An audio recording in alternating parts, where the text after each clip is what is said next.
Então, bom dia, buenos dias, bonjour, good morning.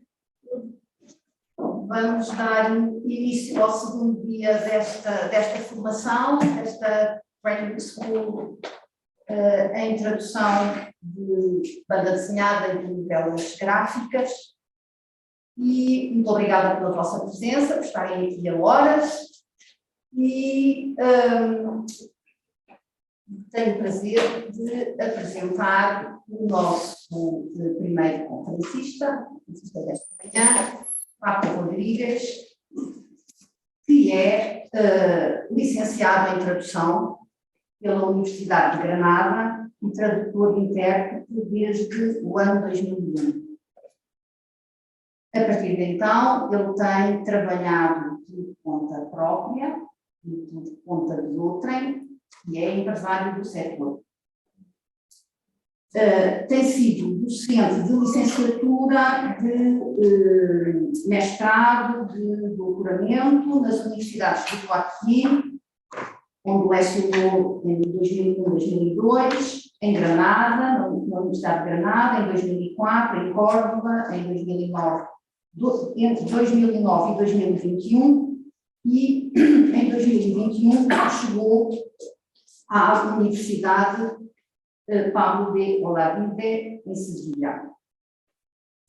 A sua carreira como tradutor esteve centrada, entre outros, no âmbito jurídico, até que decidiu especializar-se em tradução de banda desenhada, de historietas. A partir de 2006, tem traduzido banda desenhada franco-belga, portanto, de natureza clássica e contemporânea, e com mais de 30 livros, com mais de 30 livros que superam os 90 álbuns em sua obra. Além disso, tem colaborado com cursos de especialização, cursos de pós-graduação e de formação contínua sobre esta disciplina em distintas universidades espanholas e francesas. A sua linha principal de investigação é a tradução de banda desenhada e disciplinas afins. Tem sido coordenador com o Sérgio Espanha, do número 7 de Tebeosfera, foi coordenador com o Sérgio Espanha do número 7 de Tebeosfera, a tradução do cómic, la tradução del cómic, em 2018. Editou, junto com Maro Ogea, Insights into Audiovisual and Comic Translation, Changing Perspectives on Films, Comics and Video Games, e outras contribuições de caráter académico, seja em formato de artigos, de revista ou de capítulos do livro. Em 2019, publicou a sua monografia Cómica e Tradução, preliminar teórico-prático de uma disciplina, e continua a investigar nesta área do conhecimento. O título da conferência de Paco Rodrigues é Fundamentos Teóricos e Introdução à la Prática de la Tradução de Cómics, e passamos à bela língua espanhola. C'est très difficile de tout traduire. Comenzale. Obrigado. Buenos días. Siento no poder dirigirme en portugués o en inglés, preferiría en portugués. Si no me entendéis, me paráis, preguntamos y lo intentamos resolver. ¿Vale? Voy a poner de pie porque me siento más cómodo y además necesito ver de qué estoy hablando. Bueno.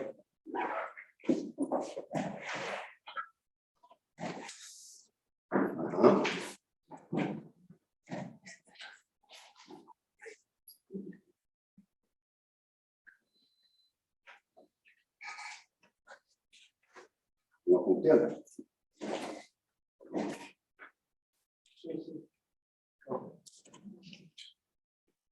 Vale, primero quiero explicaros, aunque lo haya dicho ya Cristina, quiero explicaros por qué estoy aquí. Un poco por de dónde viene, cuál es mi trayectoria para que yo hoy esté hablando de traducción de cómics. Lo primero, aunque ya lo haya explicado muy bien Cristina, bueno, ahí tenéis mi contacto, mi cuenta de Twitter, pues si queréis contactar conmigo para cualquier cosa. Efectivamente, mi formación es de traducción jurídica y económica. Esa es mi formación.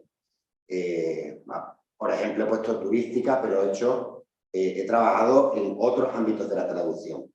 Hacia 2005, por ahí, por amor al cómic y por afición al cómic, decido empezar a traducir cómics. Y eso, como veréis a lo largo de mi presentación, es una reivindicación que hago como especialidad en sí misma.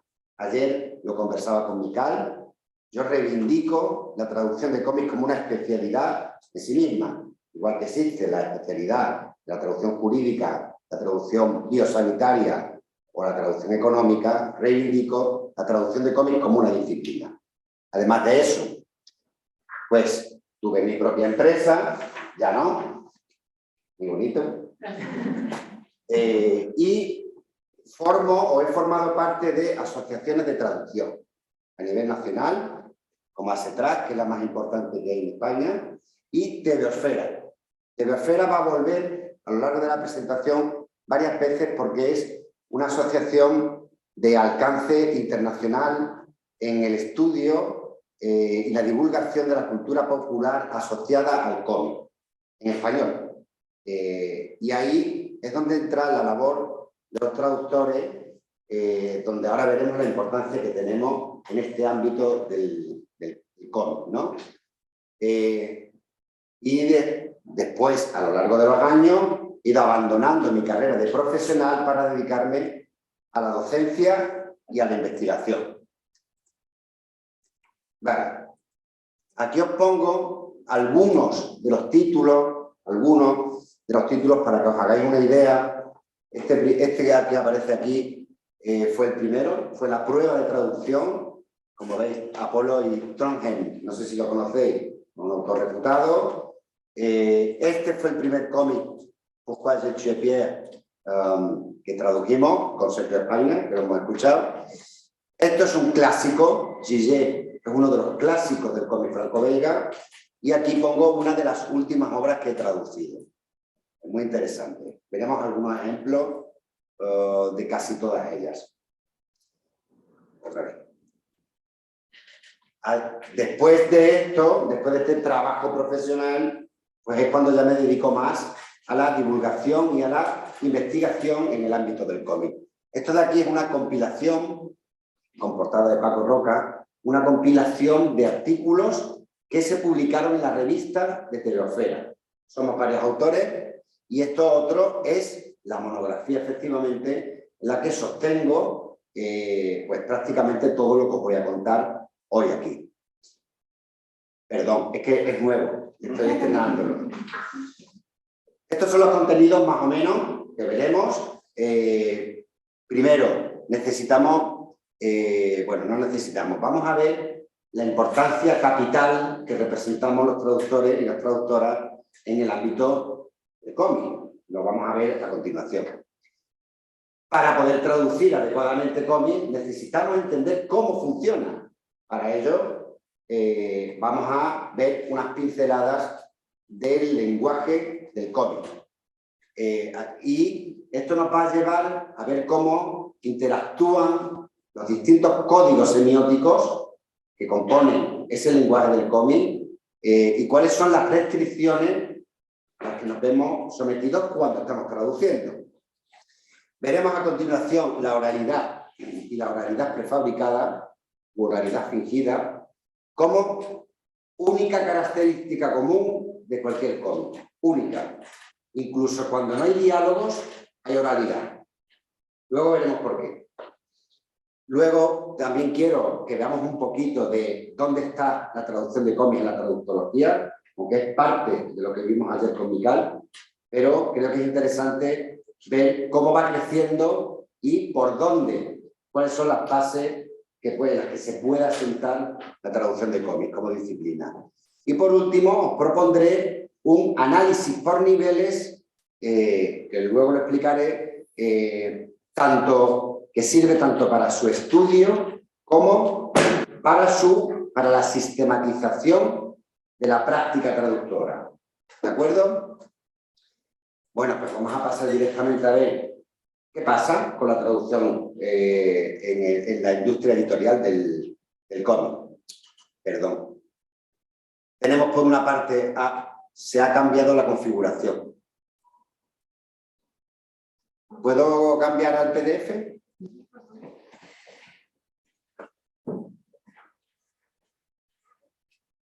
Menos mal que...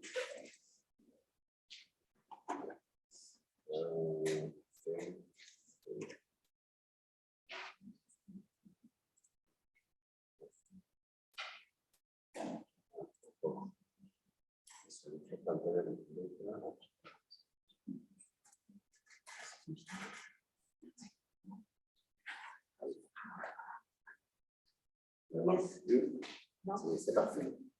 C'est parfait. C'était ça. Donc, perdón. Por una parte tenemos la industria editorial que nos lleva, en la que se enmarca la edición del cómic. Por otra parte tenemos la industria de la traducción que, vinculada a esta industria editorial, da lugar a la traducción editorial. Todo esto nos lleva a la traducción de cómic. Digo traducción editorial porque en algunas ocasiones se intenta encasillar la traducción de cómic dentro, o el propio cómic como producto cultural, dentro de una infraliteratura, subliteratura. El cómic no es literatura. El cómic es un medio de expresión artístico con entidad propia. Y mezclado con el mundo editorial, todo esto nos lleva a esta disciplina, como os digo, que es la traducción de cómic. Los datos que vamos a ver ahora proceden todos del informe que todos los años arroja Tebeosfera, que es la asociación que hemos estado mencionando. Este es el último que hay. Es del año, con la pandemia, dichosa pandemia, todo se ha retrasado y no ha salido el último. Es decir, este es el último que hay. Pero nos sirve para comprenderlo. Si os fijáis, estos datos se refieren a la industria editorial del cómic en España. ¿Vamos bien? ¿Me entendéis? Si no me entendéis, voy más despacio o si hace falta. Si os fijáis, la mayor parte de la procedencia es Norteamérica, Estados Unidos, básicamente, Asia, Japón. Estas cifras se están invirtiendo. Llegará un momento, va a llegar, ya está llegando, en que Japón publica en España más que cualquier otra procedencia. Luego tenemos Europa con un 33% y otros. ¿Qué queda para España? Un 20%. Es decir, nada. La industria se sustenta sobre todo de productos extranjeros. Es una verdadera pena. A mí me da mucha pena y tristeza que eso sea así, porque tenemos autores y autoras magníficos, aquí en Portugal también, y sin embargo esta industria vive del producto extranjero. Eso es una tristeza, de verdad, como amante de los cómics, pero una alegría como traductor.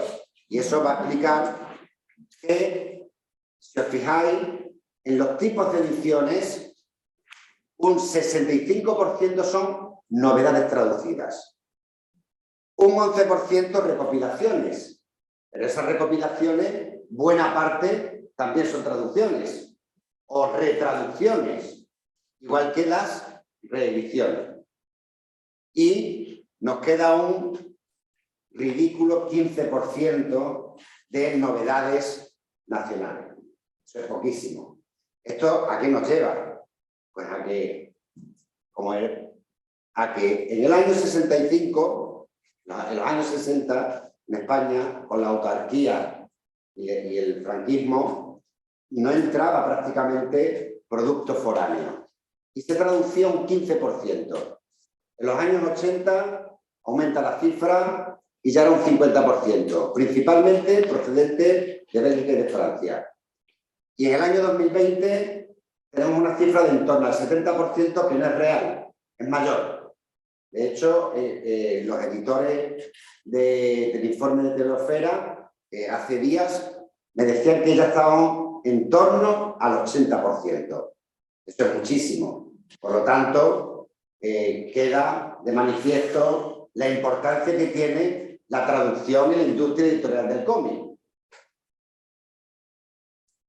Vamos a ver un poco dónde estamos en este ciclo cultural, ciclo como producto cultural que es el cómic, y tenemos una fase de creación, una de edición, una de producción, comercialización y mediación. ¿Dónde está la traducción? En la fase de creación. Tenemos guionistas, dibujantes, coloristas, pero la traducción también está ahí, porque es autoría. Por eso tenemos derechos sobre nuestras traducciones. Esa es otra historia. Hoy no voy a entrar en los derechos que tenemos sobre nuestras traducciones, pero sí me parece importante recordar que tenemos que reivindicarlo.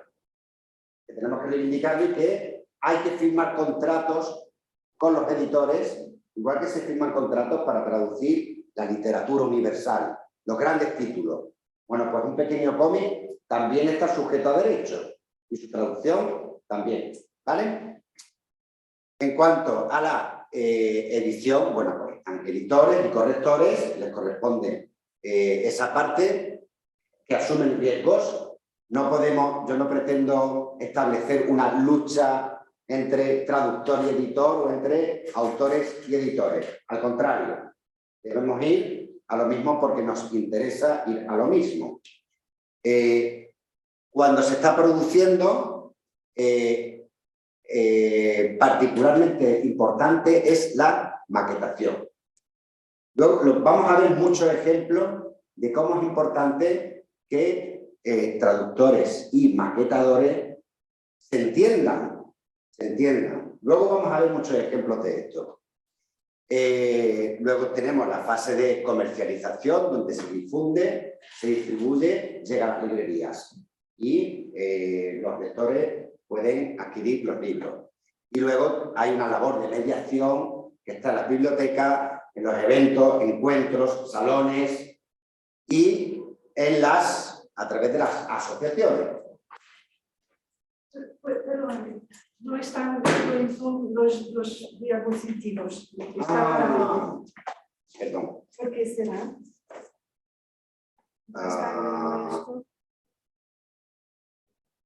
Comparto.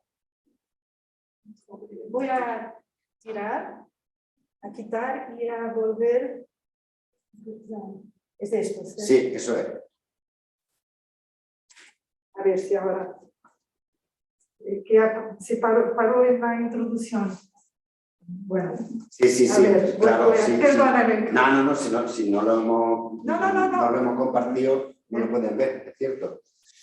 Perdóname. Nada. Sí. Lo que más nos importa de todo este ciclo cultural del cómic es la fase de creación y la fase de edición. En la fase de creación, hemos dicho, están guionistas, dibujantes, coloristas, rotulistas, también muy importante en lo que hacemos, y traductores.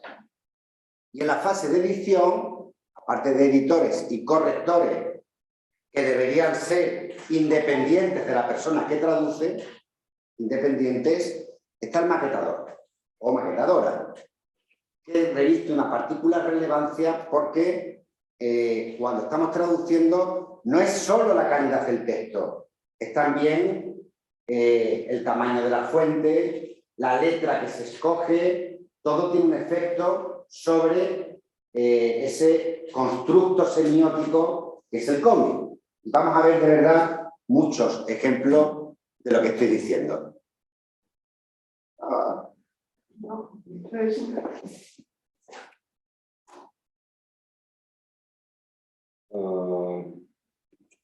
Sí. A ver. Venga. Como digo, para poder traducir cómic hay que saber cómo funciona el cómic. Para eso es como cuando, para ser, qué sé yo, para traducir lenguaje jurídico hay que haber leído sentencias, certificados de nacimiento, notificaciones. Para leer, para saber de traducción médica hay que haber leído informes, hay que conocer cómo funciona, cómo se estructura un texto, cómo interactúa con otros elementos. Con el cómic pasa eso de una forma mucho más evidente. ¿Por qué? Porque no es solo texto. Recomendación, hay que leer cómic. Para poder traducir cómic hay que leer cómic. Y parece una tontería, ¿no? ¿Tontería? Sí, pero es que la mayor parte de los errores que se cometen ocurren dos cosas. Una, que gente que no traduce, que no es traductora de formación, que tiene conocimiento, a lo mejor un vasto conocimiento del cómic, pero no de la traducción, traduce. Y al revés, gente que traduce muy bien, pero que no conoce el cómic. En ambos casos se produce un desequilibrio. Entonces, por eso, me gusta contar cuáles son los elementos discursivos del cómic, para que los tengamos siempre presentes. Tenemos por una parte la viñeta, que a su vez que es la unidad mínima de significación a estos efectos que estamos hablando. Podemos pasarnos horas y horas discutiendo de qué es el cómic, cómo funciona, pero a los efectos de la traducción nos importa saber que la viñeta es la unidad mínima de significación, que tiene un continente y un contenido. El continente es la propia viñeta. ¿Cómo es viñeta en portugués? Cuadriño, con su línea o ausencia de línea. El contenido, que es el contenido icónico y verbal. El icónico son las ilustraciones y las imágenes. Y el verbal, y esto me parece importante, se presenta en 4 zonas. Bocadillos, logo, balloon, cartela o cartucho, los cuadritos, aclaratorios, las onomatopeyas, que parece ser que es el único elemento visible del cómic, falso, no es el más importante para la traducción, y para textos. Un cartel de una cafetería, un titular de un periódico, una carta, todo lo que está fuera de bocadillos, cartelas o de las onomatopeyas. Todo eso, pero que aporta una información relevante al relato. Luego tenemos la tira, que es una fila de viñetas con capacidad narrativa, también, y la página, que es una unidad de secuenciación narrativa. ¿Vale? Aquí tenemos un ejemplo de una viñeta autoinclusiva, es decir, tiene su principio y su fin en la propia viñeta, se acaba la historia ahí. Tira. De hecho, el término en portugués, hace poco tiempo que me di cuenta de eso, porque en francés esto se llama bande dessinée, banda, ¿no? Banda dibujada. De ahí la terminología en portugués, en gallego y en francés. Bueno, pues tenemos la tira, que pueden ser 1 o 2 y que también tiene su principio y su fin en este formato. Aquí tenemos la página. En la presentación en PowerPoint aparecía primero la de la izquierda, luego la de la derecha, pero eso no es real, porque cuando tenemos, ¿alguien tiene un cómic aquí? No me traía ninguno. No quería cambiar que la vio con un cómic. Es de calor. Ah, de acuerdo. Cuando abrimos un cómic, lo primero que vemos es la página de la derecha, aunque no sea el orden de lectura.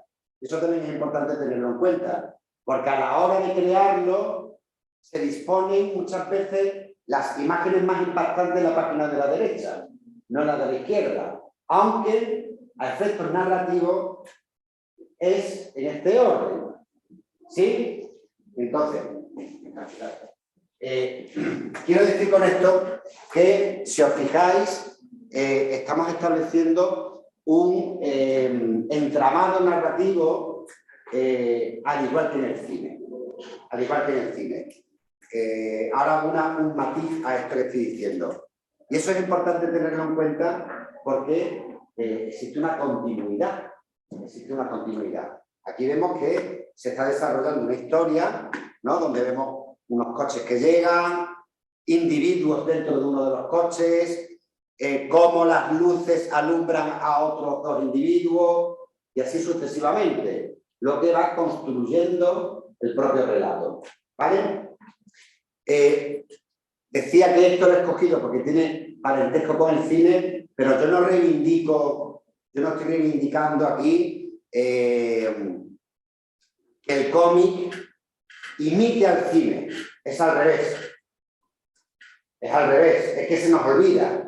El cómic nace, según distintos autores, en torno a la década de 1830, como lo conocemos hoy en día, y el cine nace algunas décadas después.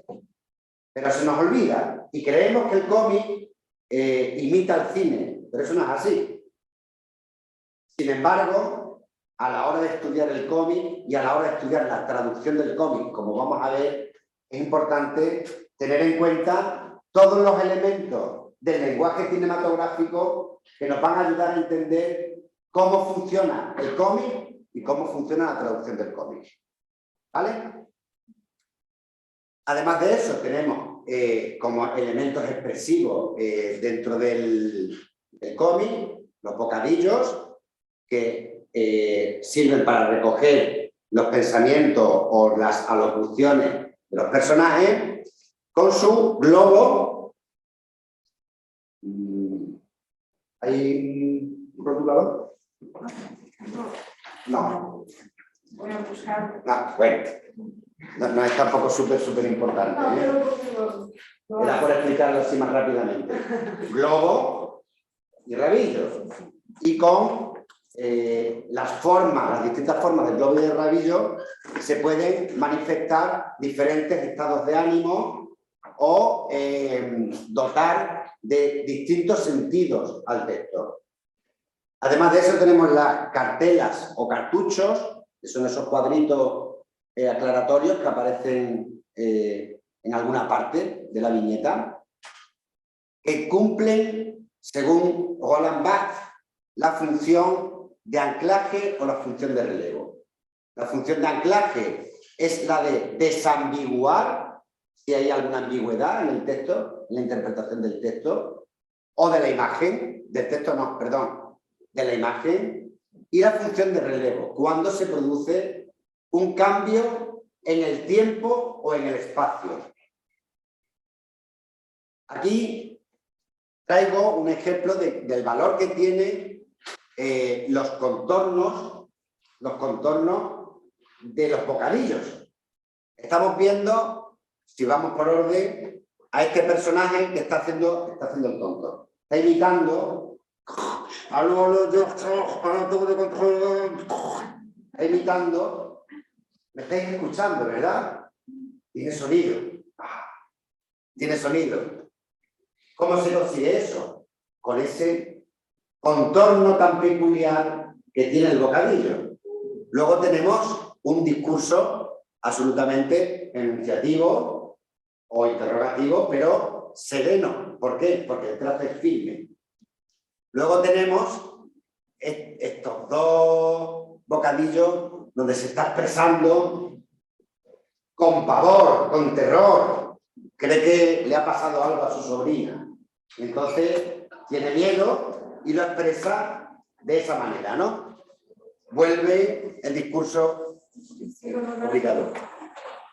Vuelve el discurso enunciativo, igual que el médico, discurso sereno, tranquilo, es decir, el contorno de la viñeta, perdón, del bocadillo, tiene su valor. Aquí vemos ejemplos de cartelas de relevo, porque están anunciando un cambio en el tiempo. Por la mañana, 2 horas más tarde.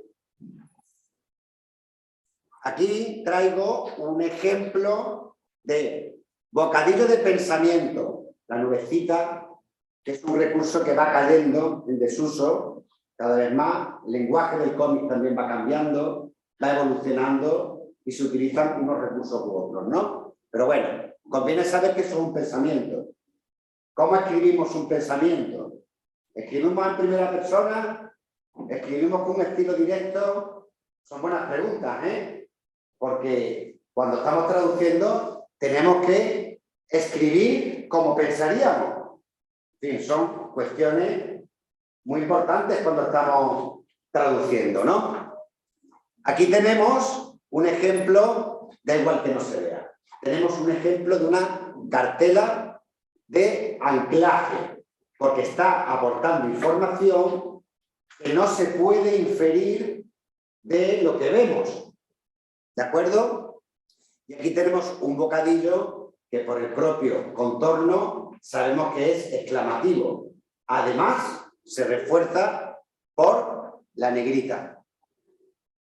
¿Vale?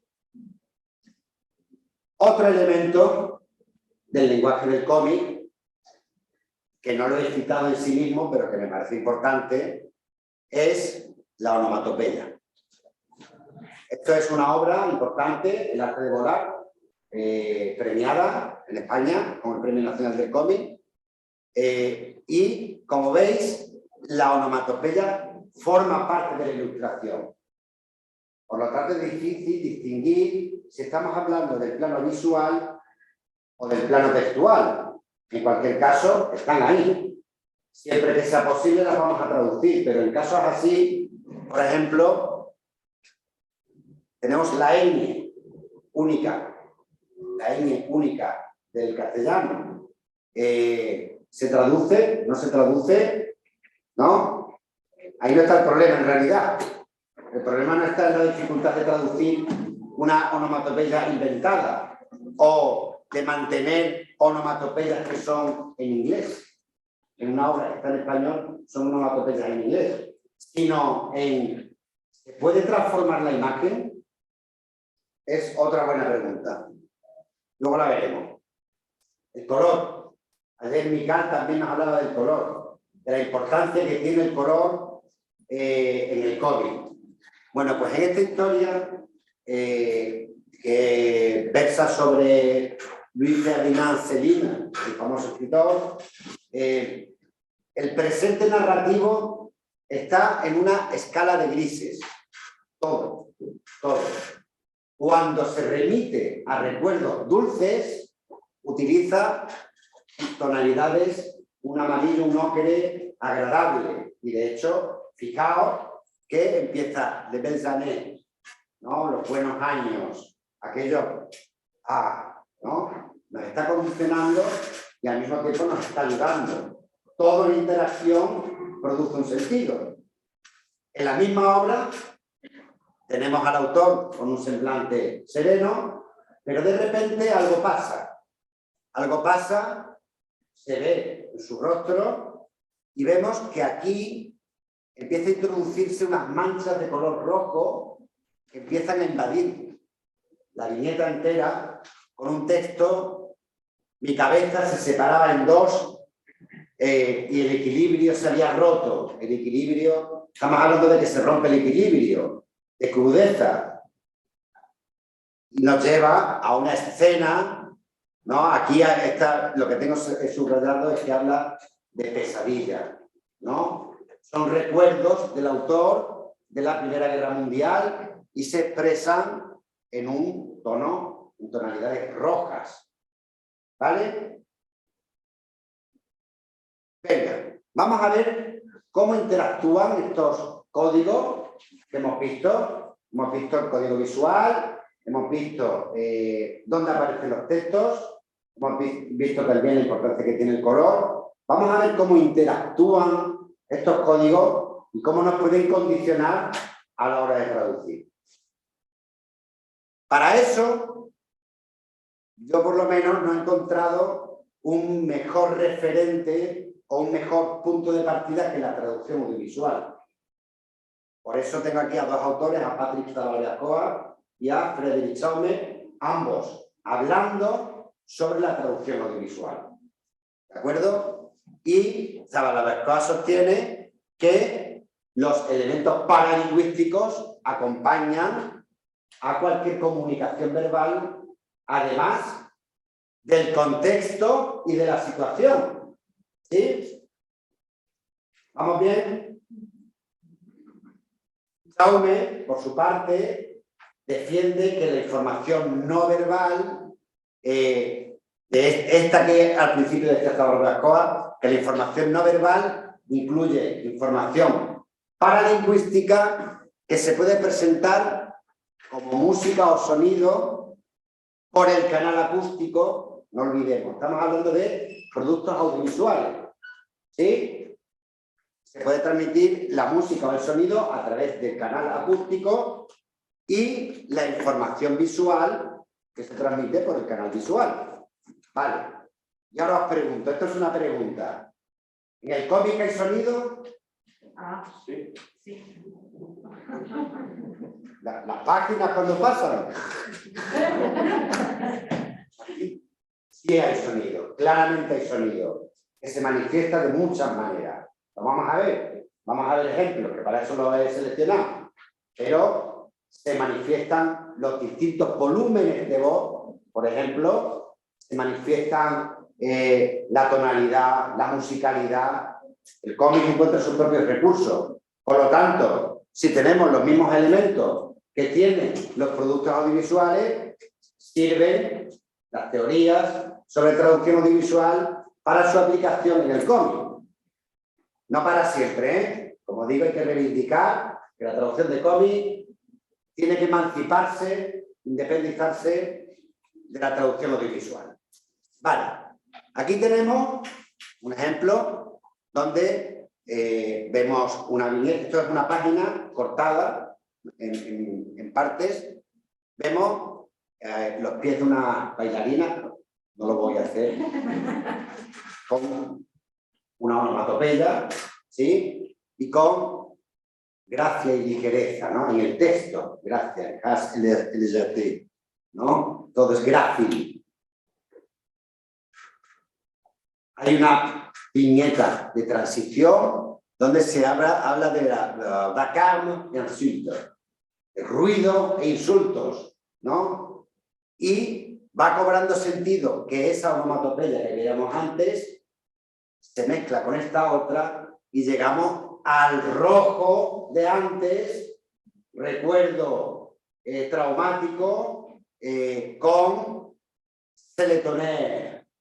Pero lo importante de esto, claro, no tenéis contexto, lo más importante de esta página es que realmente están en un salón de baile, son bailarinas aprendices con su maestra, que están aprendiendo a bailar, danzar, y hemos visto que interactúa el código verbal, el código sonoro, el código de color.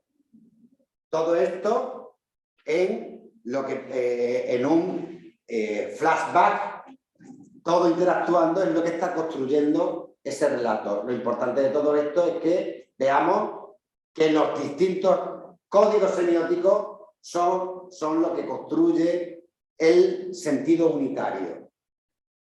Aquí tenemos otro ejemplo de la importancia que tienen todos los códigos, porque no es solo lo que está escrito en la pizarra en el original. Si yo no mantengo en la traducción y en la maquetación, porque eso no depende de mí, como como traductor no depende de mí que el maquetador se tome la molestia de tachar lo que yo le he dicho que tiene que tachar. ¿Por qué? Porque si no, no se sabe que llegamos a una salida de un tren que se ha cancelado. El lector, si no, no lo va a comprender. Por lo tanto, volvemos a ver la importancia que tienen todos los códigos semióticos. Aquí os traigo otro ejemplo más, donde, bueno, se me resistía. No sé cómo traducirlo. Me remitía a diccionarios, a carruaje, a medios de transporte antiguo. ¿Qué puedo hacer? Si los diccionarios no me ayudan, yo tengo una carencia terminológica, ¿cómo lo puedo resolver? ¿Cómo se os ocurre? Venga, otra pregunta. ¿Cómo se os ocurre que puedo resolver una traducción que no puedo traducir? Que yo no soy capaz de traducir. Es una pregunta. ¿Habéis entendido mi pregunta? ¿Cómo podría traducirlo? Si no conozco el término, no me gusta la definición que me da el diccionario, ni el monolingüe ni el bilingüe. ¿Tu pregunta es únicamente sobre el léxico? Sí, sobre cómo traducir concretamente, no esto concretamente, sino en general. Venga, como no os aventuráis a contestar, os lo digo yo. Me sirvo de la imagen. Me sirvo de la imagen. En lugar de pensar que me está subordinando, miro, ¿qué veo? Un flamante descapotable. Yo pongo normalmente en Google para ver si da algún resultado en contexto, así, para ver más. A mí me enviaba a Versalles. De verdad. Me acuerdo perfectamente de que Cajos hablaba de coches tirados por caballos, todos muy elegantes. Yo aquí no veo ningún coche tirado por un caballo. Entonces, solución, me olvido del diccionario, me olvido de Google también, bendito Google, San Google, pero en este caso prefiero remitirme a lo que tengo delante. ¿Vale? Otro ejemplo. Esto es una carta, esto es de mamá. Bueno, da igual, una obra interesante donde ha muerto una madre, ¿no? Y hay un niño. Entonces, una amiga de 9 años del niño está escribiendo una carta y se hace pasar por la madre de él. ¿Entendéis? Es decir, es una niña escribiendo una carta como si fuera una adulta. Claro, está lleno de tachaduras, solo he marcado 2 o 3. De errores, de falta de ortografía. En primer lugar, esto me tuve que pelear con el editor para hacerle entender que con una letra de ordenador no funcionaría. Y entonces obligó al maquetador a escribirlo a mano, porque si no, primera cuestión. Segunda cuestión, a nivel textual, yo tengo que reproducir errores, tachaduras, de tal manera que sea creíble que eso está escrito por una niña. Otro ejemplo de cómo interactúa y nos limita los distintos códigos. Hay que intentar encontrar soluciones. Estos son superhéroes. Superhéroes. Es un humor absurdo de Philippe Gueluc, Le Chat, que es buenísimo. A mí me hace mucha gracia, pero es muy absurdo. Entonces, si veis, je suis super sympa con su S, ¿no? Super content con la C. Super beg con la B. Beg, en español se dice tartamudo, no sé en portugués. Gago. Vale, os hacéis una idea, ¿no? Claro, empieza por G. Vale, en portugués empieza por G, en español empieza por T. Tenemos una situación perfecta para decir, ¿qué hago? ¿No? Si aquí hay una B, ¿qué puedo hacer? Decirle al editor que lo cambie. No. El editor te va a decir, no. Eso es más dinero. Es tiempo que hay que invertir en transformar y en cierto sentido es una profanación de la obra. Obtener la autorización del autor original para que se lo... Bueno, y que esté vivo. Porque también puede ocurrir que no esté vivo. Es que no es ninguna profanación. Para mí sí. ¿Ok? Porque mi función como traductor es encontrar una solución sin transformar el dibujo. Otra cosa es que se me dé esa libertad. Eso es otra cosa. Pero mi cliente, que es el editor, quiere invertir lo mínimo posible en la traducción y adaptación de una obra. Por lo tanto, yo tengo que encontrar una solución. Por ejemplo, en mi caso, en nuestro caso, ¿no? En español, superbalanceante. O me puedo inventar otra heroicidad. Me la puedo inventar, siempre que mantenga el efecto cómico. Pero yo no estoy de acuerdo, eso es una opinión. No estoy de acuerdo con la transformación de la obra cuando estamos traduciendo. Es mi opinión. Luego lo hablamos, que si no nos llega al final. Otro ejemplo. Esto es un refrán en francés. En abril, ne te découvre pas dans le film. Ah, de hecho estamos en abril. Trop tard, ¿no? Insisto, este es el mismo de antes, es un humor absurdo, pero un chiste no funcionaría si no encontramos una solución para que texto e imagen concuerden. No vamos a buscar una solución ahora porque es difícil. Yo creo que he encontrado una, pero bueno. ¿Y qué hace con el hilo? Algunos no tienen, yo pensaba algo, bueno, distinto. Algunos no tienen ni un pelo de tonto. Otros sí, en fin. Pierdes toda la idea. Claro, pero y de la otra manera también. De la otra manera, hasta más no te quites el ensayo, no hay una interacción entre la imagen. No, sí, pero es difícil, es difícil. Aquí tenemos otro ejemplo de cómo vemos el semblante del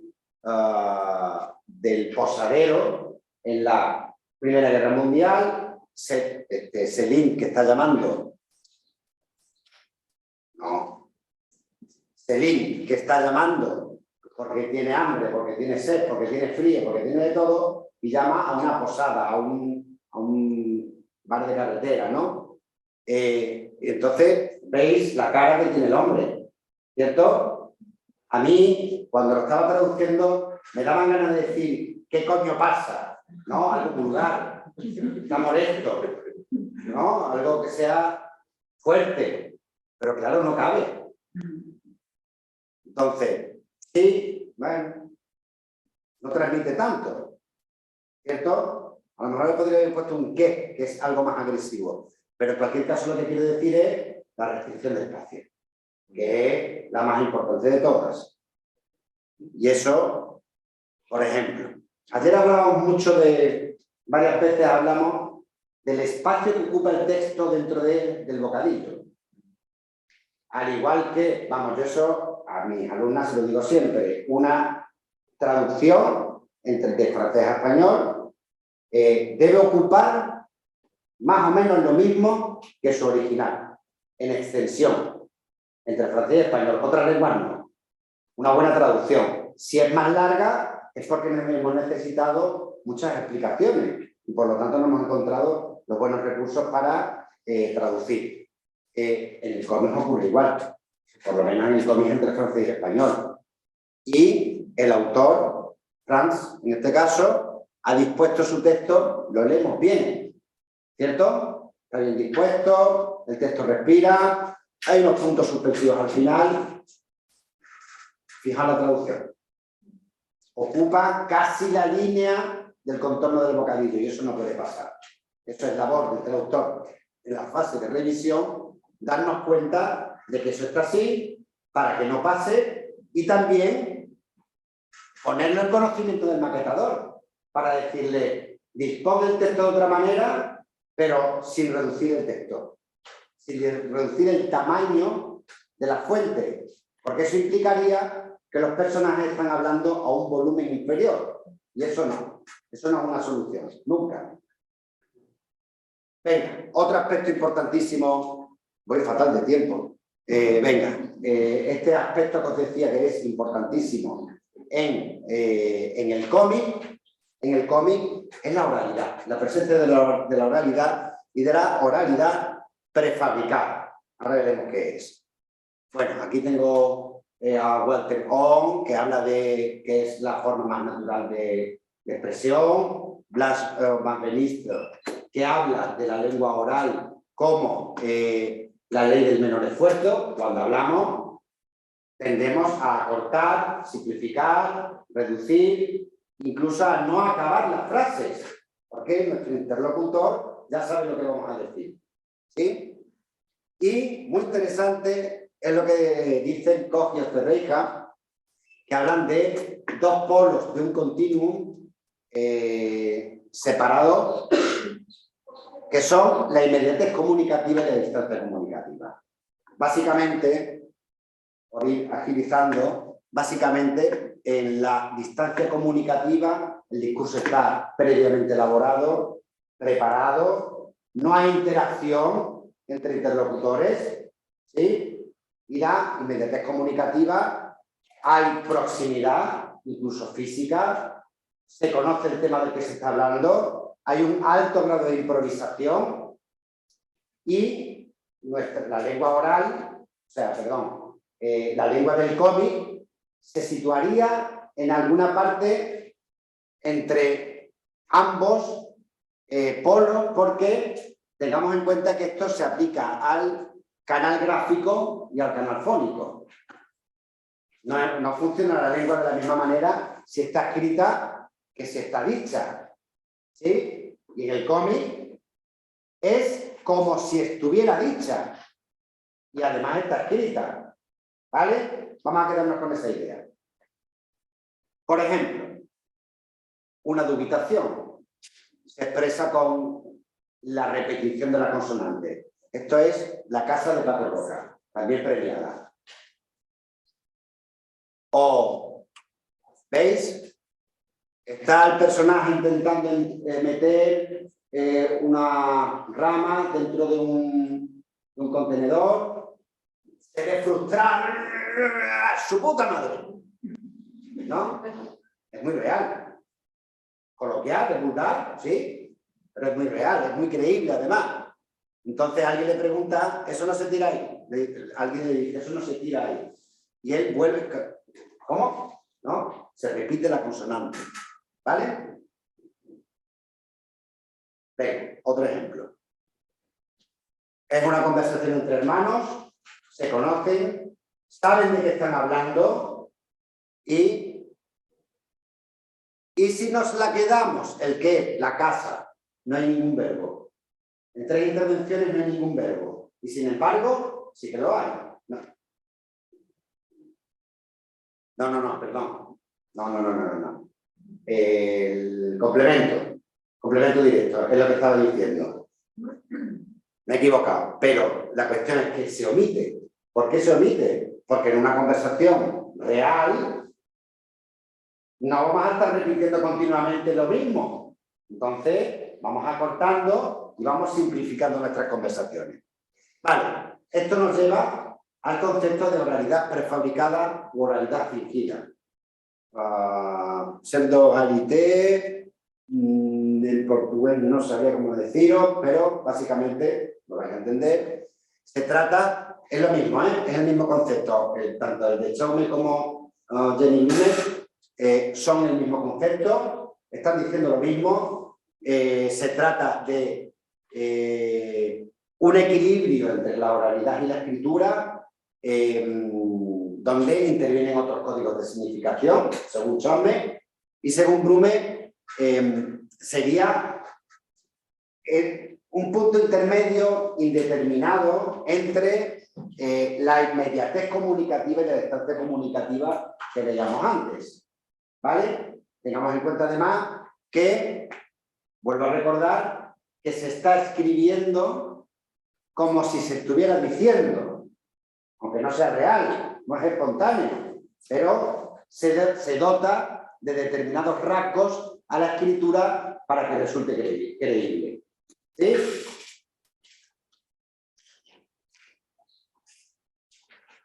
Los autores escogen ¿cuáles de esos rasgos de la misma obra, la casa, de la misma obra, cuáles de esos rasgos van a dotar de credibilidad a la obra y cuáles no? De hecho, me gustaría preguntarle al autor cómo lo hace, porque algunas cosas son, como hemos visto antes, muy creíbles, otras no. Aquí hay una conversación, este es el personaje que está hablando, en esta parte como si fuera una voz en off, pero es un personaje joven. Y un personaje joven en España actualmente no diría automóvil, diría coche, como tampoco diría servicio militar, diría la mili. Eso es señal de que el autor decide cuáles son los rasgos de oralidad que aplica y cuáles no. O este es mucho más evidente, os lo voy a explicar. Básicamente, esta agua es muy buena. Esta agua es correcto. Pero nadie, no nadie, casi nadie lo dice correctamente. Todos decimos, por otros motivos que no voy a contar, pues si no tendríamos que dar toda la explicación sintáctica, decimos este agua. Y es un error, pero es como lo decimos. Pues el autor ha decidido hacerlo correctamente. Porque imaginaos que el autor ahora dice, venga, voy a poner este agua, que mal escribe Paco Roca. No, Paco Roca escribe muy bien, pero tiene que dotar de credibilidad a esos personajes. Ahora, ¿cometen errores esos personajes? ¿Cuáles son esos errores? ¿Y cuáles no? ¿Sí? ¿Y qué rasgos de oralidad, como digo, son los que escoge? Por lo tanto, todo esto apunta a esa oralidad fingida. Es decir, estamos emulando la lengua oral. Encima, el canal escrito. Esto es una investigadora, Nathalie Sinagra, que desgraciadamente para mí se dedica a dar masajes. Ahora ha abandonado la investigación y la universidad para dar masajes y terapias. Porque a mí me parece que su tesis doctoral es la mejor, con diferencia. Y ella aborda el tema de la oralidad en el cómic y su traducción, en la dificultad y de lo que estamos hablando. Ella distingue, bueno, yo tengo mis diferencias, ¿no? Pero ella distingue entre marcas paralingüísticas y marcas lingüísticas. Entre las marcas paralingüísticas tiene otras, pero las que más me interesan hoy son las fonografológicas y visuales, es decir, que lo estamos viendo, tales como la tipografía, la puntuación o estilística, pero estilísticas no en cuanto al texto, sino en cuanto a la elección de los rasgos que tienen los caracteres, cómo modulamos, en muchos casos, los caracteres para dotar de una fuerza, una sensibilidad o unos matices al texto. Y luego, en cuanto a las marcas lingüísticas, habla de la gramática, la sintaxis y las marcas de registro. Por ejemplo, esto es una historia chunga, dura, fea. Está contando el autor, es una historia autobiográfica, está contando los abusos sexuales por parte de un cura en un campamento, cuando él era niño.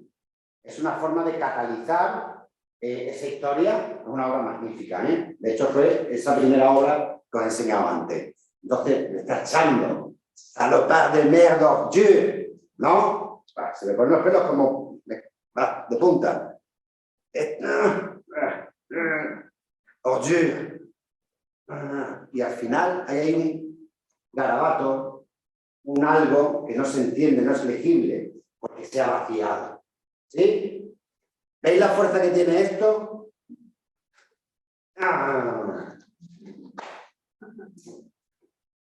Tiene que ser hecho a mano.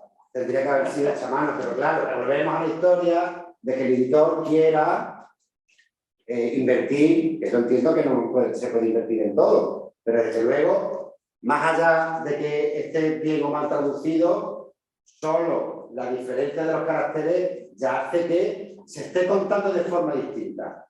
Y de hecho, basura, también la letra no baila. Esto concretamente sí que no lo entenderé nunca. ¿Por qué? ¿Por qué no dejas eso? Que tiene mucho sentido, está contando mucho. Ya no,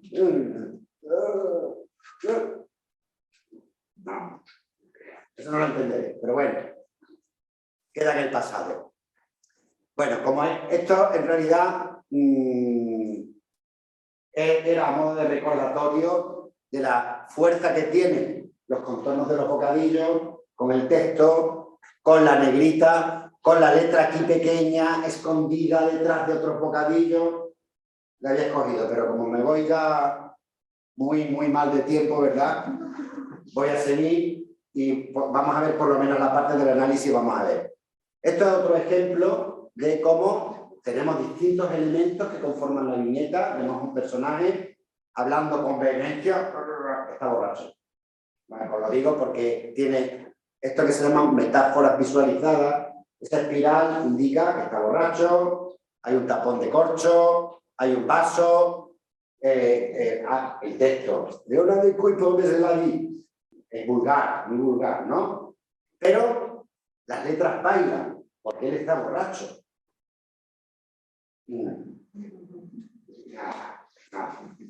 ¿No? No voy a decir nada de la traducción porque me pongo enfermo de la traducción. Vale, y esto, porque no es traductor. Es guionista, pero no es traductor. Y es un autor español que no voy a decir quién es. Os gustaría, ¿eh? Vale. Esto era ejemplo de cómo también, de estas marcas lingüísticas de las que habla, las gramaticales concretamente, de las que habla Sinagra, que, por ejemplo, salga de la tele, santa, se está refiriendo a la gente, ¿no? Y es una forma de transmitir esa oralidad en el texto del cómic. Venga, voy a pasar muy de puntillas por esto. ¿Cómo voy de tiempo? A ver una cosa. Tenemos tiempo, porque el copyright no está ahí pronto. Ah, qué alegría, qué bien. Por una vez nos alegramos de que no hace café. Es que el copyright está a las 11, estos 20 minutos. 20 Vale. minutos. Sí, vale. O coffee break está às 11 e as meninas estão, mas não está tudo pronto. Mejor, voy más rápida. La traducción de cómics, la traductología, me parece importante por distintos motivos. ¿Por qué me parece importante reivindicar su lugar? En primer lugar, porque no existe todavía. Estamos en ello. Estamos en ello y por eso ya ayer a Mical me sentía muy frustrado de no poder decirle: si me hablas de localización, de traducción multimodal, de subtitulado y de retraducción, ¿por qué no hablamos de traducción de cómic? ¿No? Él estaba de acuerdo. Cuando ya pude hablarlo con él, él está de acuerdo. Pero, desde luego, haciendo un repaso en la traductología, no hay. La única obra que hay es la de Sanetin, que ahora la vamos a ver. Empezamos con los estructuralistas rusos. La fecha es de la edición de la que yo me he servido, pero estamos hablando de los años 50, que es cuando surge la traductología, y Jacobson establece tres grandes ramas de la traducción: la interlingüística, la intralingüística y la intersemiótica. Ahí es un buen punto de partida, ¿cierto? Luego, Titford, en un artículo muy cortito que habla sobre la traducción para subtitulado, introduce un concepto que llama constraint translation, refiriéndose precisamente a las limitaciones que hay a la hora de hacer subtítulos, por el número de caracteres, porque no pueden superar las 2 líneas, etcétera, ¿no? Y eso lleva a Roberto Mayoral, Dorothy Kelly, Natividad Gallardo, a mediados de los 80, en la Universidad de Granada, a adoptar ese concepto, esa denominación, traducción subordinada, a partir de la cual empieza a surgir toda una corriente que estudia la traducción audiovisual, la traducción de cómics, la traducción de canciones, la traducción de productos informáticos, es decir, muchos tipos de productos que se pueden amparar en la traducción subordinada. Y eso nos lleva a que, pero en realidad estaban estudiando sobre todo, lo que más estudian es la traducción audiovisual. Y la traducción audiovisual ejerce una enorme influencia y de hecho para mí es lo que más me ha servido para fundamentar mi estudio. Ya lo habéis visto en 2 o 3 ocasiones, ¿no? Y eso se ve muy bien en una selección bibliográfica donde tenemos la presencia de, por ejemplo, cine y traducción, donde Chao me propone un método de análisis de las traducciones para doblaje, en este caso, ¿no? Pero sobre todo lo que quiero que nos fijemos es en la multidisciplinariedad, vaya palabra difícil, de la traducción de cómic. ¿Por qué? Una obra sobre oralidad y traducción, y hablamos de las onomatopeyas. Una obra sobre el propio cómic, Roberto Bartual. Esta obra es magnífica, hablando de la secuencia narrativa, ¿no? De cómo se estructura narrativamente un cómic. Esto que hemos visto antes de Denis Blume, un volumen que habla sobre la oralidad fingida. Importante también entender cómo funciona la lengua en el cómic, ¿no? Que no hay nada. No he encontrado absolutamente ni una obra, cero. Obra que estudie cómo funciona la lengua en el cómic. Si alguien tiene una obra, que me lo diga, por favor. De verdad. Yo no la he encontrado. Hay que construirla. Es difícil, evidentemente, establecer un patrón. Y los trabajos de Web, todos los trabajos de Fernando Web, son Pues después me va a pasar toda esa bibliografía porque de verdad. lenguaje de cómic. Lengua en el cómic. No está producido. No me importa, pero luego me lo vas a dar, por favor, de verdad, lo digo muy en serio. Porque es una gran dificultad. de los cómics, ¿cómo funciona? No, no cómo funciona, sino la lengua. La lengua, no el lenguaje del cómic, sino la lengua. Desde un punto de vista filológico, lingüístico, terminológico, me da igual. Sociolingüístico, me da igual, pero no lo hay.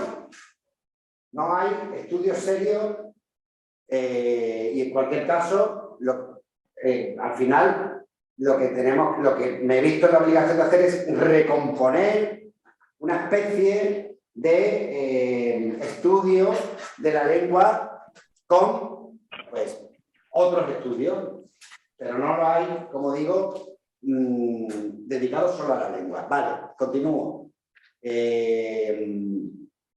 Bueno, pues otra obra de Nadine Celotti sobre el enfoque semiótico en la traducción del cómic, o el importantísimo Constantin, ¿no? Système de la bande dessinée. En español por lo menos está traducido.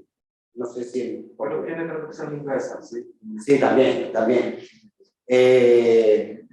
Ahí estoy yo, no porque yo quiera estar, no solo por estar, sino porque de hecho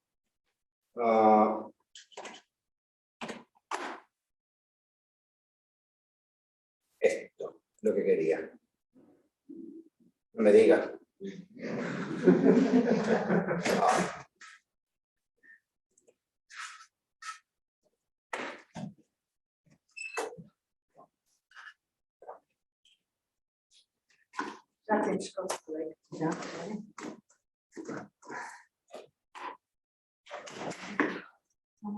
Vale, esto era. Vale. De Biosfera. Ahí hay distintos artículos sobre la traducción del cómic. ¿Vale? Sinagra, en la tesis que os he dicho antes, visualizar. Ahí.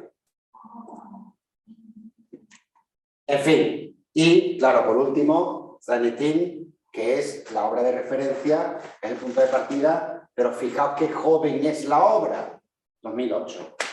Muy buena, muy interesante, varios autores y autoras abordan la cuestión, pero todavía no hay no quiero hablar mucho de mi libro, pero que prácticamente no hay obras dedicadas exclusivamente a la traducción del cómic. Venga, lo del análisis por niveles, os adelantaba que sirve para sistematizar la práctica traductora y el estudio, ¿no? Básicamente. Y lo divido en 5 niveles: morfosintáctico, léxico-semántico, fonético-fonológico, pragmático-cultural y ortotipográfico. He añadido el ortotipográfico a todos los niveles tradicionales de estudio de análisis de los textos y de análisis traductológico, porque en el caso del cómic el ortotipográfico es particularmente importante. Como tengo muy poco tiempo, ahora sí voy a ir rápido. ¿Cuáles son las características fundamentales de la lengua después de haberos dicho que no hay estudios? Bueno, pues lo que descubro es que por un principio de economía hay muchas frases sin núcleo verbal, no hay verbo. Además de eso, abundan las oraciones justapuestas frente a las coordinadas y las subordinadas, porque es como hablamos con más sencillez, ¿no? Abunda también más la voz activa frente a la pasiva, porque nos devuelve al presente narrativo mucho más. Se produce continuamente el fenómeno de la elipsis, es decir, que no hay algún constituyente oracional que se restituye por la imagen, por lo que estamos viendo. Siempre hay forma de recomponerlo, ¿no? Además de eso, abunda el presente de indicativo y el imperativo, ¿no? Por la interacción de los personajes en muchas ocasiones. Y también reviste mucha importancia la deixis, lo que vemos y la referencia a lo que vemos, sobre todo, ¿no? Aquí, por ejemplo, pues nada, te hace toda una pregunta, no doctor, no hay verbo. Esta vez sí que no hay verbo. Pues la traducción lo mantenemos y lo dejamos sin verbo, ¿vale? En francés, no sé si lo sabéis, hay 2 instancias. En español hay 3. En francés, ici, là, y en español, no sé, en portugués, aquí, ahí, allí, ¿no? ¿Cómo? ¿Cuál decido? La que estoy viendo. Y yo lo que estoy viendo es ahí, pongamos, ¿vale? Venga, en el nivel léxico-semántico, dada la naturaleza lúdico, la eminente naturaleza lúdica de los cómics, abunda el léxico común. Sin embargo, al igual que puede ocurrir con las obras, con los productos audiovisuales, se puede dar una hibridación con algún lenguaje de especialidad. De la traducción de nombres propios no voy a decir nada porque es lo mismo que cualquier otro tipo de traducción. Ya, se traducen básicamente los que tienen una carga semántica. Y abundan, esto es muy importante, las unidades fraseológicas, las colocaciones y las locuciones, porque le dan ritmo y credibilidad a esa oralidad de la que tanto hemos hablado. Aquí traigo un ejemplo donde se mezclan términos comunes, titier, ¿no? Yo no lo habría traducido por provocar, sino por, en fin, de otra manera, da igual, eso no es lo importante que quiero deciros, sino que vemos aquí un término, CRS, que es un cuerpo de seguridad del Estado en Francia, y vemos una nota a pie de viñeta. Yo no estoy de acuerdo con las notas a pie de viñeta. Ni en los textos, en un texto, si puedo evitarlas, las evito, si son necesarias y imprescindibles, vale, pero en un cómic, mucho más. ¿Por qué? Porque estás introduciendo un elemento extraño en la disposición del relato y entre viñetas. Por lo tanto, habría bastado con poner aquí provocar a los antidisturbios y se habría entendido igualmente. ¿Vale? Aquí, en una obra de piratas, los piratas, madre mía, los piratas son muy difíciles de traducir, sobre todo por la terminología, donde se mezcla el léxico común con, en rojo, las acciones específicas del lenguaje naval y marítimo, en verde, los sustantivos, Para traducir eso, que ahora vamos a pasar rápido, hace falta un tiempo, hace falta tener una buena documentación y unos glosarios que sean adecuados para ese tipo de textos. En el pragmático cultural, básicamente, tengo que deciros que se dan todo este tipo de referencias socioculturales, lingüístico-discursivas, histórico-políticas y artístico-literarias. Las más importantes son las lingüístico-discursivas, porque vemos que se dan distintos registros en el texto y los fenómenos de variación. ¿Vale? Y además, muy importante, dentro de las lingüístico-discursivas están los marcadores discursivos. Es otro elemento característico de esa expresión de la oralidad en el cómic, como forma de unir el discurso. Aquí vemos un entorno escolar con una canción escolar. Esto es una canción real. Al Nicole de Madame Nicole, es una canción infantil. Que se ha traducido directamente de una forma muy pegada al original. Eso no se entiende. ¿No se entiende? Tenemos un montón de canciones en español que funcionarían en un contexto escolar. Esto no es pragmático. Aquí tenemos el tema de las variedades. Están en la frontera entre Estados Unidos y México y hablan de tortillas. Si yo lo traduzco y dejo tortillas, el español medio piensa en la tortilla de patatas. Y no tienen nada de exotismo, cuando el original sí tiene su toque exótico. Entonces, ¿qué hago? Lo traduzco por quesadillas. Por ejemplo. También podría haber puesto unos nachos o yo qué sé. Bueno. Venga, voy a seguir. Fonético, fonológico. Se emula el canal acústico, ¿no? Y hay que distinguir, muy importante, entre onomatopeyas e interjecciones. Eso es muy importante. De hecho, hay muchísimas más interjecciones en los cómics que onomatopeyas. Como os decía antes, parece que nada más que existe la onomatopeya en el cómic. Absolutamente falso. Hay muchísimas más interjecciones que tienen su valor y dotan de verosimilitud al texto. Y bueno, pues aquí os traigo un ejemplo. Esto está extraído de la versión traducida. Esto no se puede tocar, como hemos visto en otro ejemplo. De este paso, pero aquí, si veis, en la traducción se ha puesto el signo de apertura de español, pero en realidad ya la tendencia es a no ponerlo. Después de muchas horas de conversación, a no ponerlo porque funciona igualmente. Es prácticamente una imagen.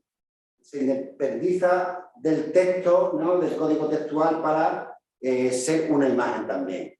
Y aquí esto es peculiar porque esto parece una onomatopeya, pero es una interjección que está fuera de bocadillo. Es él llamando a sus compañeros de guerra y, si veis, ha habido una transformación de tal manera que EO está llamando a tus compañeros y es una interjección. Y con esto vamos a terminar. Así, me gusta hablar del nivel ortotipográfico porque es una de las características propias del cómic, donde tiene, por razones prosódicas y semánticas, muchísima relevancia, muchísima. Abundan, se multiplican los signos de exclamación, se combinan los signos de exclamación con los de interrogación.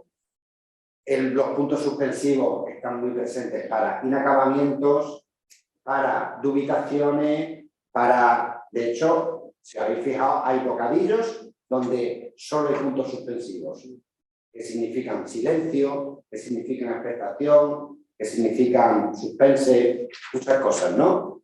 Y cuando estamos traduciendo en muchas ocasiones, podemos definir que reducimos el número de signos de puntuación porque resulta excesivo en nuestro texto, porque ya hayamos escogido otros elementos que llamen la atención, ¿no? Y porque en español, esto solo sucede en español, necesitamos el signo de apertura. ¿Vale? Entonces aquí vemos la combinación de signos, que de hecho, con el tiempo pensé que debería haberlo reducido. Põe aí uma proteção. Demasiado al borde del contorno del bocadillo. Aquí tenemos ejemplos de dubitación. ¿Qué es lo que hay unos puntos suspensivos que no lo parezca? La carta se corta, ya corta el discurso, ¿no? El que están cumpliendo ahí. Y aquí por último, una dubitación. Ahora sí.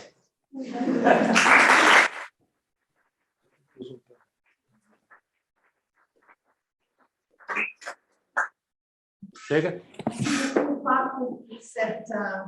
Cette intervention remarquable sur toutes les questions, je crois que c'est toutes les questions spécifiques de la traduction. Il y en a encore. Il y en a encore. Mais il y en a plein. Et effectivement, hier, on parlait de comment traduire de la BD, c'est dangereux. Ça peut être très dangereux avec Carole. Et aujourd'hui, on se rend compte que traduire de la BD, c'est une activité vraiment très complexe parce qu'il faut tenir compte de tous ces niveaux, d'énormément de choses. Tout à fait. Et voilà, donc je pense qu'il y aura beaucoup à échanger. Je voudrais savoir s'il y a des questions. Est-ce que quelqu'un lève la main? Oui, Jorge. Lo primero, te quería preguntar, ¿por qué piensas que cómic no es? Está claro que no es infra.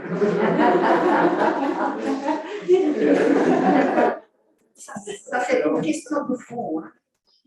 Pero, La literatura. yo no soy un experto Ni yo, de verdad. en nada, para nada.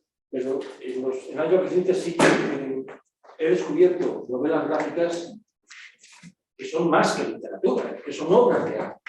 Tú lo estás diciendo, más que literatura. Sí. Pero entonces no es literatura. Es mucho más. Es mucho más. En un cómic hay teatro, hay cine, hay música, hay pintura, hay literatura, hay todo. Luego, hoy no hemos entrado en la cuestión de los géneros, porque dentro del cómic hay muchos géneros. Hay adaptaciones de obras literarias que son muy complejas de traducir, porque hay continuas referencias a otras obras. Es una obra densa y compleja. Pero eso es el texto, lo que tiene un carácter literario, o la historia, lo que puede tener un carácter literario. Pero el cómic en sí mismo no es literatura. Y eso no está dicho por mí. Yo en realidad ya lo adopto, este discurso, pero yo leo a quienes sí que saben y lo que sostienen es que es un medio de expresión con entidad propia, porque tiene sus propias formas de expresarse. Y hemos visto varios ejemplos de cómo es así, ¿no? Entonces, en primer lugar, intentar emparentarlo a la literatura lo convierte en una forma de expresión inferior, dependiente, gregaria. Eso es lo primero. Y lo segundo, si queremos visibilizar el cómic, tiene que ser independiente. Si no, siempre va a depender del criterio de la literatura. No podemos mirar el cómic con los mismos ojos que la literatura, en mi opinión. Podríamos llamar entonces literatura. No, es que eso ya está estudiadísimo. Vamos, en 2008, el propio Bernstein, el modelo, es objeto no cultural no identificado. Cultural no identificado. Y ahí te exponía todo este debate y yo creo que a partir de 2008 o 2009 quedó zanjado. Es otro medio, es como aquí, el cómic es el cómic y el cine es el cine, y nadie pregunta la diferencia entre cine y fotografía. Son entidades distintas, aunque trabajan, sí, así. Yo tenía bueno, me encanta. Il y a une question. Isabel. Bom dia. Isabel Oliveira. Estão-me a ouvir bem? Ouves? Não, não te estamos a ouvir. Não estão? Estás com o... Não, o meu som está ligado. Mas se calhar aí não se ouve. Podes verificar se tens som no teu computador? Tenho. Oui, posez votre question. Ok. Con respecto a lo del Camantagos, tu anterior pregunta, ¿no? La Cajos, de Uchila Cajos. Yo lo hubiera traducido bastante berlina para mantener esa idea. Pero a tu pregunta de por qué, cómo hacemos, yo cuando tengo dudas del éxito, hay un montón de grupos, tú sabes, de traducción, ninguno de traducción de cómics. Sí, sí hay, ya Sí. tenemos un grupo de traducción de cómics. Eso Traducidas. pero preguntar a un nativo poniendo la imagen, ¿no? De qué interpretarían por la nota voz. Y yo te hubiera dicho... Era una pregunta retórica en realidad. Ah. Era una pregunta que buscaba el estímulo del público. Porque, claro que cuento con nativos y nativas que me pueden ayudar, claro que puedo pasarme horas investigando sobre un término, pero yo a lo que quería llegar es a la importancia que tiene mirar lo que estamos traduciendo, mirar y escuchar incluso lo que estamos traduciendo cuando traducimos cómics. Yo quería llegar ahí, no tanto a con qué recursos contamos, con qué recursos documentales contamos cuando estamos traduciendo un cómic, que son los mismos que para cualquier otro tipo de ámbito de la traducción. En el caso del cómic, lo que yo reivindico es eso, ¿no? De servirnos de los elementos que tenemos para salir airosos de una situación que pueda resultarnos difícil. A eso me refería. Vamos tentar. Agora já me ouvem? Não. Consegues tirar os auscultadores para ver se consegues melhor? Melhora? E agora? Não. Não, eu acho... Ok. Escreve. Não, é que eu já vi aqui todos os... As outras pessoas que estão online ouvem. Escreve. Olha, liga-me. Telefona-me. Sí, Paco, bien, gracias. Encantado. Tenía una propuesta. A propósito, los comentaba sobre la ausencia de estudios, ¿no?, que trabajen sobre la traducción de onomatopeyas, de percepciones, bueno, en general, ¿no?, del cómic. Tengo una propuesta que hace unos años pues, también le puede servir a alguien más, que lo que hice fue analizar la traducción del sonido. Y ahí metía un poco de todo, obviamente de todo eso. Qué bueno, ¿no? Sí, bueno, está en inglés, pero lo que hacía era analizar trabajos como Maus, como 300, como V de Vendetta, como Palestina, su traducción del inglés al castellano y cómo es una aproximación, no es ningún tipo de Biblia ni mucho menos, pero creo que es un pequeño intento para sacar un poco toda la ausencia que hay respecto a eso. Qué bien, pues lo quiero también. Soy pobre y galera. Aquí se puede hablar de mi libro. Gracias. Bueno, al final hablamos de nuestros libros, así que hemos venido a eso, hemos venido a hablar de nuestros libros. Exacto. Y a compartir ese conocimiento. Me interesa, pero yo en realidad iba, cuando lo he dicho, me estaba refiriendo a estudios sobre la lengua en el cómic. No ya sobre la traducción. Sí, pero en general también existe esta ausencia de estudio de la traducción. En general, sí, claro, sí. Vou pôr aqui. Podes falar. Ok, muito bom dia. Eu vou falar em português porque o meu espanhol sai portunhol. Espero que me perceba. Percebe-me? Sim, senão nós traduzimos. I can speak in English, if it's easier. Não, pois não. Não, é melhor em português. Bom, muito obrigada pela sua apresentação, primeiro que tudo. A questão que eu tenho é sobre a tradução de onomatopeias, porque reparei que em muitos dos exemplos que apresentou, não há tradução, digamos, para castelhano das onomatopeias. É uma tendência, poderá dizer que é uma tendência não traduzir, e, porque, por exemplo, deu a interjeição e essa, digamos, estava traduzida, mas em outros exemplos em que estava a falar de outras coisas, por exemplo, no carro, etc., manteve-se as onomatopeias da língua de partida, que neste caso era o francês. Como é que é a tendência para a tradução de onomatopeias? Se é que pode falar sobre isso. Qual é mi tendencia para traducir onomatopeyas? Sim, sempre manter, sempre. Não, vi que ¿Cuál es havia la uma tendencia tendência. general hoy en día para Sí. traducir ¿Cuál es? onomatopeyas? Inventar. Inventar. Ok. Hay dos cosas. Hay una cosa que tener en cuenta, que por lo menos en español, el inglés para las onomatopeyas es lengua franca. Tenemos muchas onomatopeyas en inglés, en francés también, supongo que en portugués también, por lo tanto es una buena forma de resolver, pero no siempre funciona. Entonces, ¿cuál es mi recomendación? Y proponer una traducción escrita y decirla en voz alta. Si en voz alta funciona, es que funciona. Esa es mi propuesta, siempre hago la misma. Yo escribo una onomatopeya que sea relativamente pronunciable, aunque algunas son impronunciables, y es la finalidad que se busca.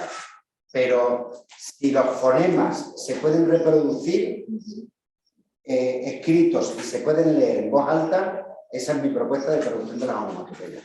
Porque hay diccionarios de onomatopeyas, pero no sirven. Porque cada caso es un mundo completamente distinto. Mais le problème, c'est qu'il faut changer l'image là.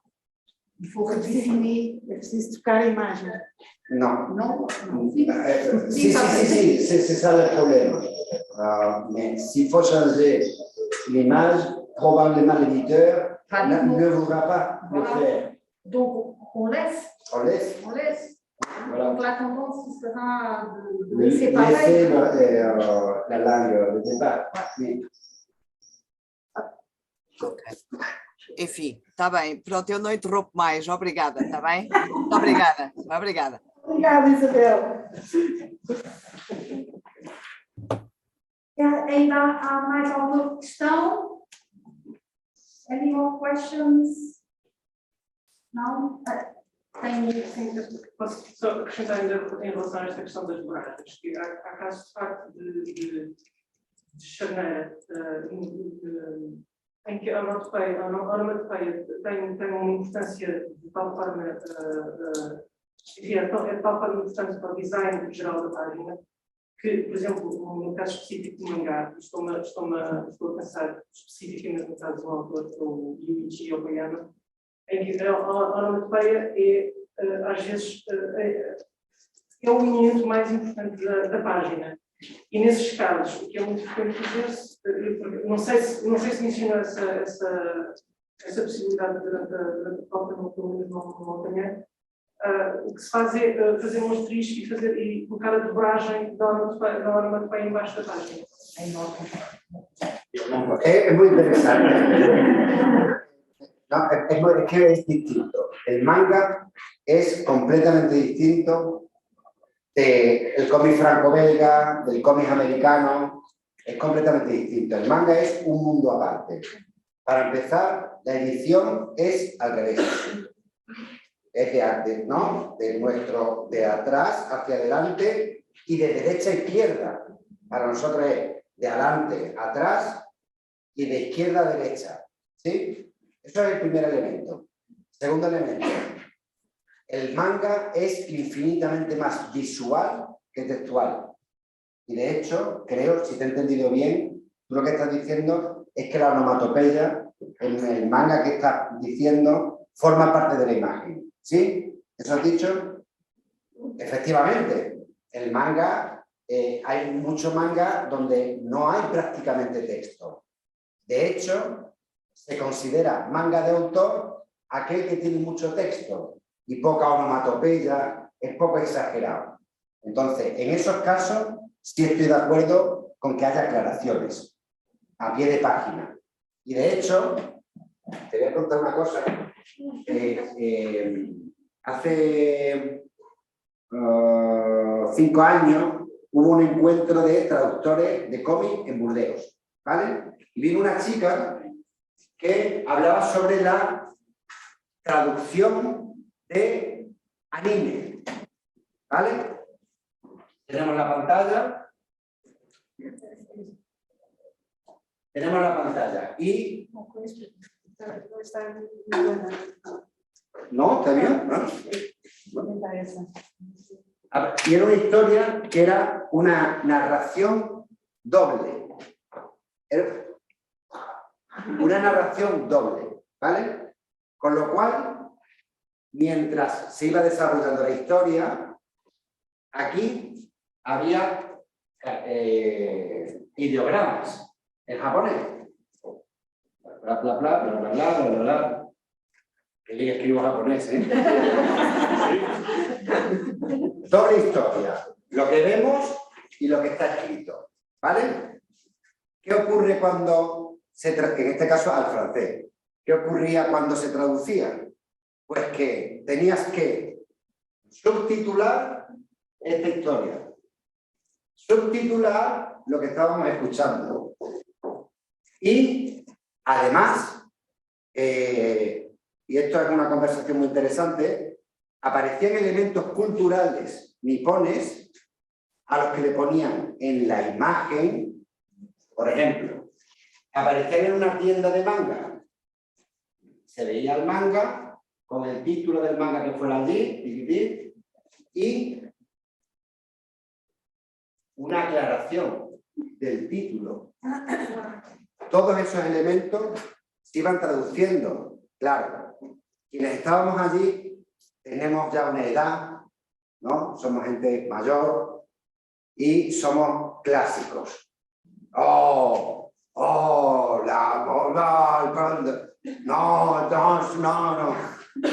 Mi sobrino, con 18 años, me dice: Tito, eres un antiguo. ¿Por qué? Dice, porque a mí me da igual, yo la paro la película, lo leo todo y sigo. Claro. ¿Yo quién soy para juzgar ese tipo de necesidad? Entonces, cuando yo he dicho antes que cuando estamos traduciendo un cómic franco-belga no me gusta la nota a pie de página, es porque estamos introduciendo un elemento perturbador. Y si lo podemos evitar, lo vamos a evitar. El caso del manga es muy distinto. Es muy distinto. ¿Sí? ¿He contestado a tu pregunta? Sí. Ah, vale. Ok. Alors, je pense qu'on va continuer à échanger autour d'un café. On a la pause café, il faut... Oui. ¿Sería posible compartir el PDF de tu presentación con todos los... ¿Cómo? Perdón, el PDF de la presentación, si es posible. No, porque hay muchas imágenes y puedo tener problemas legales.